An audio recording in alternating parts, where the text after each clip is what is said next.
Hello, my name is King Rex. If you've watched my channel and are a fan of my videos, you'll know that I started out my YouTube career with a glazing of the Snyderverse. I went over why these movies are misunderstood diamonds in the rough, and would consider myself a Snyder fan. To be clear though, I am not a Snyder bot. I was not praying for the downfall of James Gunn's Superman. I'm a huge DC fan and a Superman fan. I just wanted the movie to be good after the series of stinkers that came out. Last night I saw James Gunn's Superman, and I have some thoughts about it. Right from the get-go, Superman does something very different than most of these superhero movies do. It starts us off with most of the cast and their relationships already well developed. Superman has been a hero for the past 3 years. Clark has been working at the Daily Planet. He's already dating Lois. He has a friendship with the Justice Gang. That's the Mr. Terrific, Guy Gardner, and Hawkgirl team. It opens with Superman getting his ass whooped. The crypto reveal trailer shown months ago is where the movie starts off. Now, a lot of these newer superhero movies are skipping over the origin stories of characters that we've already known for a long time, like Spider-Man Homecoming and the Batman. But this one goes further than that. It feels like we start off at, episode 2 of season 2 of a Superman series. And while I don't hate that, I'm a huge fan of DC. I know all of these characters. I know their backstories. I know everything. I also felt that a casual observer probably wouldn't know much of what was happening with these characters and who they were and what their deal is. You do get enough to understand basic relationships, their roles, their attitudes, their beliefs. But beyond that, I can understand people having a lot of questions. Why is it the Justice Gang and not the Justice League? What's up with these characters, Cat Grant and Steve Lombard? Why are they important? I thought Green Lantern was black. That's something my friend actually asked me while we were watching the movie. Before the movie came out, people were worried that the cast would be too bloated. And I wouldn't call the cast bloated, but it's definitely full to the brim. And the breakneck pacing of the movie makes it hard to really grasp onto too many of these characters. Some characters really do get the spotlight. Of course, you get the main cast: Superman, Lois Lane, Jimmy Olsen, Lex Luthor. Mr. Terrific gets a huge amount of screen time, and they do him a lot of justice. I love it. But there are some characters that just come in and leave, and you're kind of supposed to know who they are as a DC fan, and if you don't know who they are, just sort of ignore it. For instance, when we get introduced to Metamorpho, he's already captured by Luthor. We don't know why he's captured. We don't know how he got there. We also learn that he has a baby, a little green baby, which is a little weird because wouldn't the baby look like him? How did he get the baby? And then Metamorpho leaves, and we get a shot of him sitting at home with his baby and a woman. Now, if you're a DC comic fan, you can probably assume that this is Sapphire Stack. But if you're not, you're probably like, wait a minute, who the hell is that? It's not super important for the movie, but it is going to leave people with questions of, wait, why did this happen? Who is that? What are they talking about? In general, I would say the pacing of this movie is its biggest weakness. Things just kind of start happening. We go from scene to scene at a breakneck pace. Superman lays bleeding in the ice. Krypto arrives, takes him to the Fortress of Solitude.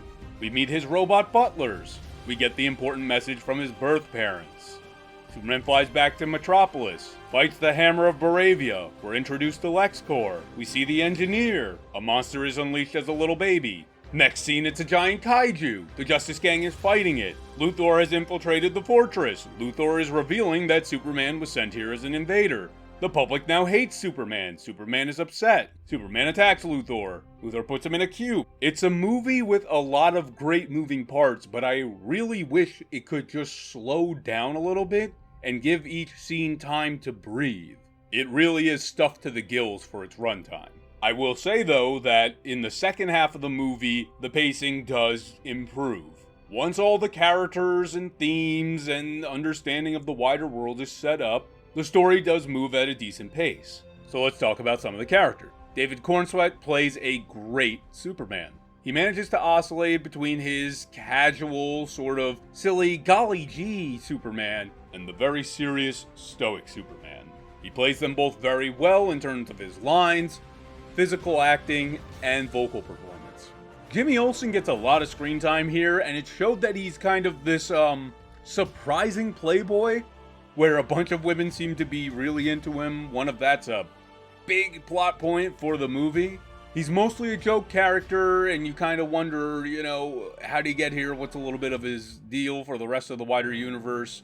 But he serves his purpose pretty well. Nicholas Holt's Luthor is really great. He absolutely nails Luthor's pettiness, his sadism, his rage, his insecurities. Turns out Nicholas Holt was paid like twice the salary of Superman and Lois combined. And for good reason. He's an amazing actor. We see Lex Luthor go through a varied amount of emotions. One character I think was completely underdone was the Engineer. Pretty sure this is the Engineer from Stormwatch. However, we get no explanation of why she's working for Luthor.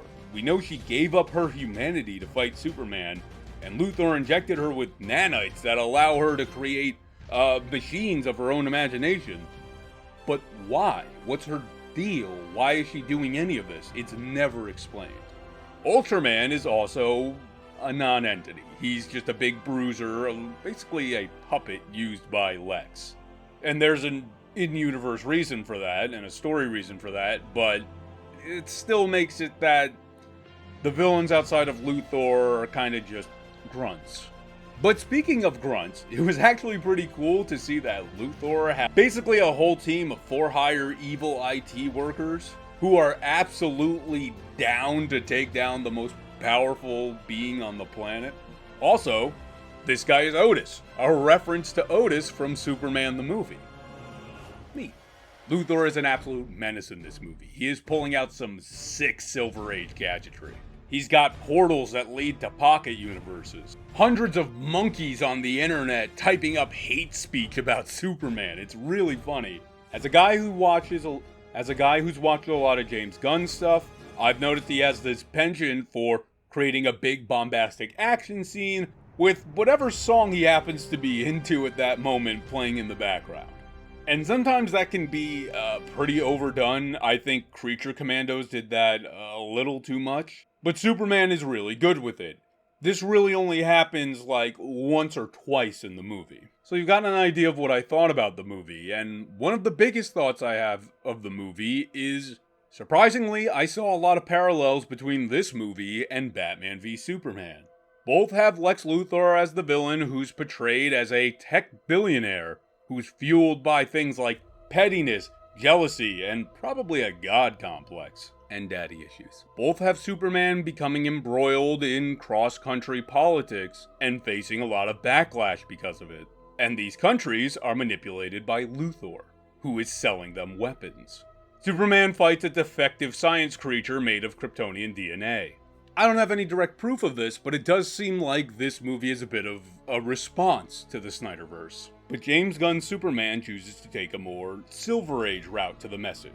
The message that your choices define who you are, not your lineage or your blood. That human life is precious and that geopolitics shouldn't be getting in the way of that.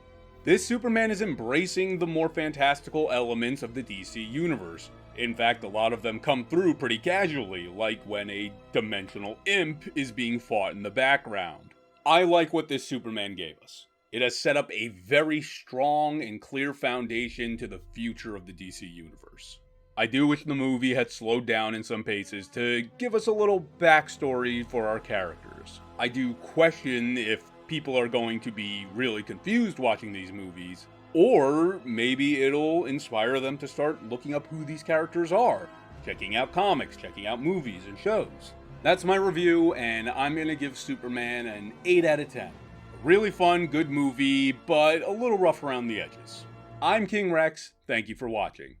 If you like this video, check out my other movie reviews. Follow the link in the description below to order a copy of my self-published comic book, Brer Rabbit in the Jazz Age. You can even read the first issue for free on Global Comics.